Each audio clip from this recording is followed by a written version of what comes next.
Hey guys, it's Brandon with Chosen Outdoors.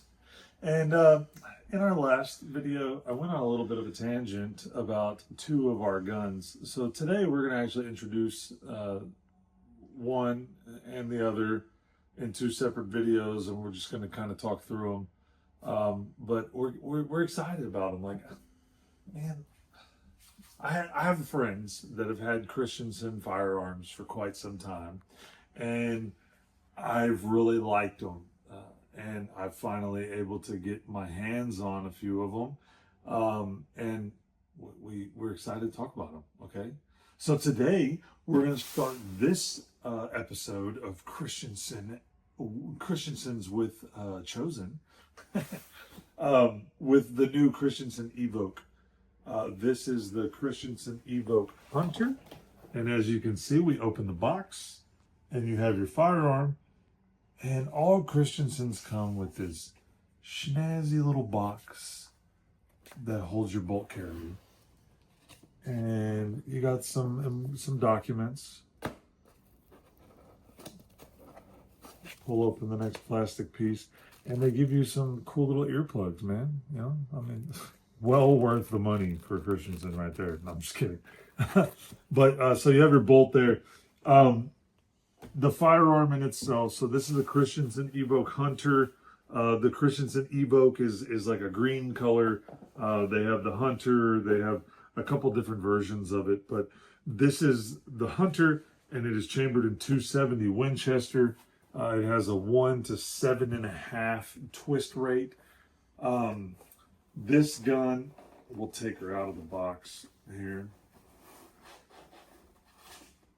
This gun has a Cerakoted barrel. It has an oversized, timed muzzle brake. The end of your barrel is in 5/8 by 24 is the thread pattern on it. Man, she's pretty. I'll tell you what. It's almost bench rest looking. So like you could just set up on look at that. I'll just hold it with my hand right there. And hold it down. Just put your little bipod or block underneath here. You're ready to shoot precision style. Very pretty gun. It's not super heavy, but it's not super light. The gun is weighted. It's forward weighted. Your barrel is where most of your weight is. This polymer stock here doesn't provide a lot of weight, but it's heavier than their FFT stock. Okay. So their FFT stock is a carbon fiber. This one's just the polymer plastic style stock, okay? We'll flip it around here, and you see we have a 2-position standard with most Remington 700 actions. You have, that's your safety, that's your fire, okay? It is already drilled and tapped for your top rail, or if you're just going to use bases that anchor directly to the receiver here. This is a Model 25 action, or Model 25 gun is what they're calling it. The Mesas and the Ridgelines are a Model 14. We'll go ahead and we'll place our bolt. You pull your bolt out of the package here. It is a fluted bolt. You have a 2-lug system there for your extractor, single extractor pin. I'm not 100% certain exactly what their firing pin manufacturer is, but in all honesty, if it's from Christensen, it's probably a pretty decent product. Go ahead, place our bolt in there, and there you go. So we actually have a top rail and a scope to put on it, and but we're not going to do that in this episode. We're just going to talk about the gun.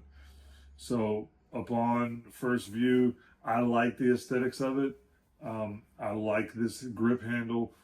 I haven't had a whole lot of dealings with it just yet, but this magazine it's little, okay, for a rifle of this size.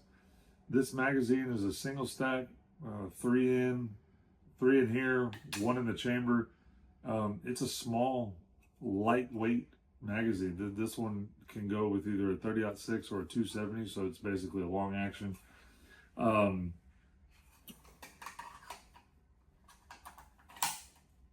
Clips right back in there. To drop it, you press this button here, and that's what drops it out.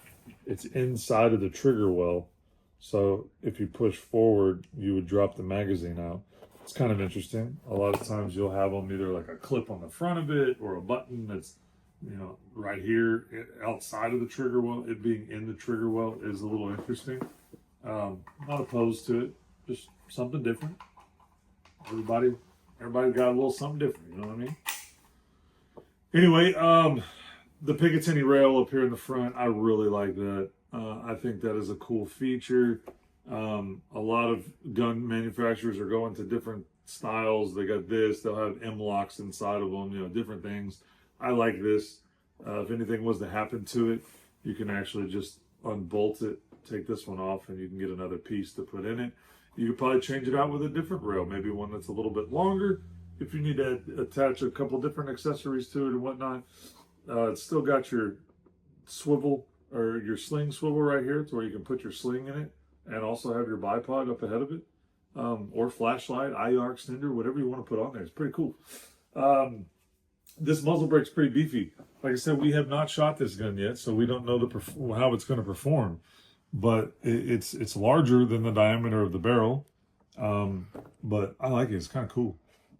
And if you hold it upside down, it looks like you got 3 hearts. Apparently I've got a Taylor Swift fan. Yeah, Swifties. Anyway, you have an oversized bolt knob. I like that, especially in cold weather conditions and whatnot. Or, you know, just adverse conditions. It's larger. It makes it a little bit easier to pull up. You do have that higher, you know, probably 70 to 80% or 80 degree bolt turn. Browning has probably got the lowest one in the 60. But we had a scope on the other gun. It has the same bolt throw. Most of your Remington 700 actions are going to have this same thing. But the feeding in and out, there's no zipping noise like you have on some of your lower end guns.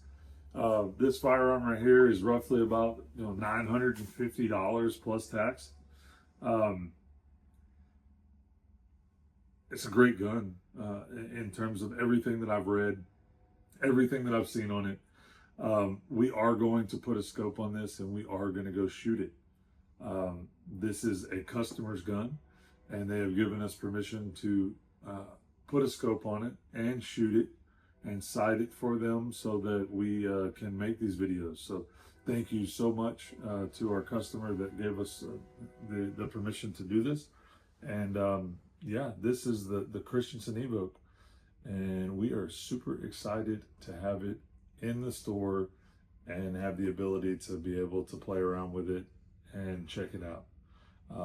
If you have any questions, put them below.